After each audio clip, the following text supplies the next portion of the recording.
Assalamualaikum warahmatullahi wabarakatuh. Segala puji bagi Allah Subhanahu wa Ta'ala, salawat dan salam semoga tercurah kepada junjungan kita Nabi Muhammad sallallahu alaihi wasallam, keluarga beliau, para sahabat dan seluruh pengikutnya hingga akhir zaman.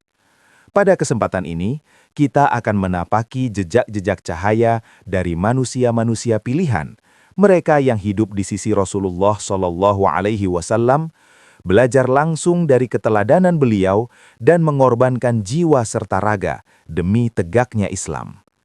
Inilah kisah para sahabat Rasulullah Shallallahu Alaihi Wasallam tentang iman yang diuji, kesetiaan yang tak tergoyahkan, keberanian dalam kebenaran, dan keikhlasan yang menggetarkan langit. Semoga setiap kisah yang kita dengarkan bukan hanya menjadi cerita, tetapi menjadi cermin untuk hati, peneguh iman, dan penuntun langkah kita dalam menjalani kehidupan. Zubair bin Awam radhiyallahu anh adalah gambaran paling jernih tentang kesetiaan yang lahir dari iman, bukan dari kenyamanan. Ia bukan sahabat yang masuk Islam ketika Islam telah kuat, tetapi termasuk mereka yang berdiri di barisan paling depan saat Islam masih lemah, dihina, dan diburu. Zubair berasal dari Bani Asad, kabilah terhormat Quraisy. Ibunya adalah Sofiyah binti Abdul Muthalib, bibi Rasulullah Shallallahu Alaihi Wasallam, menjadikan Zubair kerabat dekat Nabi dari jalur keluarga. Namun, kedekatan nasab itu tidak memberinya perlindungan duniawi, justru membuat ujian yang ia hadapi semakin berat. Zubair masuk Islam pada usia yang sangat muda, sekitar 15 atau 16 tahun. Di usia ketika kebanyakan pemuda mencari jati diri, Zubair telah memilih jalan iman dengan kesadaran penuh. Keputusan ini membuat pamannya murka. Zubair disiksa dengan cara dibungkus dalam tikar, lalu diasapi dengan api agar ia meninggalkan Islam. Namun dari tubuh yang masih belia itu keluar kalimat yang tegas, ia tidak akan kembali kepada kekafiran. Sejak usia sangat muda, Zubair telah menunjukkan keteguhan yang tidak umum, seolah Allah menanamkan keberanian jauh sebelum pedang berada di tangannya. Kesetiaan Zubair kepada Rasulullah Shallallahu Alaihi Wasallam tidak pernah setengah-setengah. Ia adalah orang pertama yang menghunus pedang di jalan Islam. Ketika tersebar kabar palsu bahwa Rasulullah Shallallahu Alaihi Wasallam disakiti atau dibunuh, Zubair yang masih sangat muda langsung mencabut pedangnya dan berlari mencari Nabi tanpa berpikir tentang keselamatan dirinya. Ketika Rasulullah melihatnya, beliau mendoakan kebaikan untuk Zubair. Peristiwa ini sering luput dari perhatian, padahal disitulah tampak jelas karakter Zubair. Ia bergerak bukan karena perintah, tetapi karena cinta dan loyalitas spontan. Dalam setiap peperangan besar, Zubair selalu berada di garis depan. Ia ikut serta dalam Perang Badar, Uhud, Khandaq, dan seluruh ekspedisi penting bersama Rasulullah Shallallahu Alaihi Wasallam. Tubuh Zubair penuh dengan bekas luka. Dalam satu riwayat, ketika seseorang melihat dadanya, tampak bekas tebasan dan tusukan yang tak terhitung jumlahnya. Luka-luka itu bukan hiasan kehormatan, melainkan saksi bisu bahwa Zubair selalu memilih posisi paling berbahaya demi melindungi Rasulullah Shallallahu Alaihi Wasallam. Ia tidak hanya berani, tetapi konsisten dalam keberanian. Keistimewaan Zubair bin Awam ditegaskan langsung oleh Rasulullah ketika beliau bersabda, "Setiap nabi memiliki pembela setia, dan pembelaku adalah Zubair bin Awam." Gelar ini bukan pujian biasa.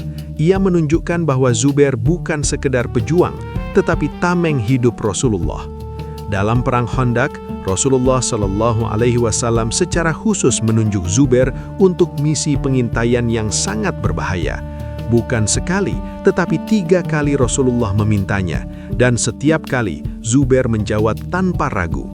Ini menunjukkan tingkat kepercayaan yang luar biasa antara Nabi dan Zubair. Meski dikenal sebagai pendekar yang keras di medan perang, Zubair adalah pribadi yang sangat sensitif terhadap amanah dan dosa. Ia termasuk sahabat yang sangat takut kepada Allah. Ketika memperoleh harta rampasan perang atau kekayaan dari usaha halal, ia selalu gelisah hingga memastikan bahwa semuanya bersih dari syubhat. Ia tidak menyukai harta yang menumpuk tanpa tujuan.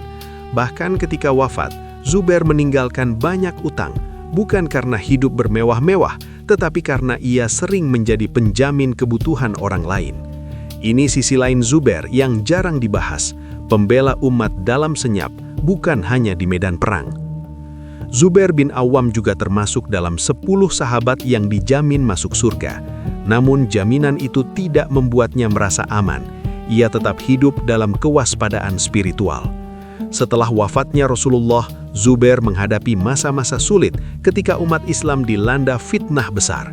Ia terjebak dalam pusaran konflik yang sangat kompleks, dan ketika ia sadar bahwa keterlibatannya berpotensi menumpahkan darah sesama Muslim, Zubair memilih mundur. Ia mengingat sabda Rasulullah tentang fitnah, dan hatinya langsung luluh. Ia meninggalkan medan konflik meski tahu resikonya besar. Akhir hayat Zubair bin Awam adalah tragedi yang menyakitkan. Wafatnya bukan di medan jihad melawan musuh Islam, tetapi dalam suasana fitnah internal umat. Namun wafatnya tidak menghapus kemuliaan hidupnya. Rasulullah telah bersaksi tentang kesetiaannya dan sejarah telah mencatat pengorbanannya sejak Islam masih berdiri dengan gemetar. Zubair wafat membawa luka-luka lama yang menjadi saksi bahwa hidupnya diabdikan sepenuhnya untuk membela kebenaran. Zubair bin Awam mengajarkan bahwa kesetiaan sejati tidak lahir di saat aman, tetapi dibuktikan sejak hari-hari paling gelap. Ia tidak menunggu Islam menang untuk berdiri membela Rasulullah. Ia berdiri ketika resiko terbesar masih mengintai. Dari pemuda yang disiksa menjadi pendekar yang setia, hingga sahabat yang wafat dalam ujian berat, Zubair adalah potret iman yang konsisten dari awal hingga akhir. Namanya akan selalu dikenang sebagai pembela Rasulullah yang tidak pernah berpaling, bahkan ketika dunia bergetar. Demikianlah sekelumit kisah para sahabat Rasulullah SAW, manusia-manusia biasa yang dimuliakan Allah karena iman, kejujuran, pengorbanan, dan ketaatan mereka kepada Rasul-Nya. Dari mereka, kita belajar bahwa kedekatan dengan Allah tidak lahir dari kata-kata, tetapi dari amal, kesabaran, dan keteguhan memegang kebenaran meski harus melewati ujian yang berat. Semoga kisah-kisah ini tidak berhenti sebagai cerita yang didengar, tetapi menjelma menjadi teladan yang hidup dalam sikap dan perbuatan kita sehari-hari.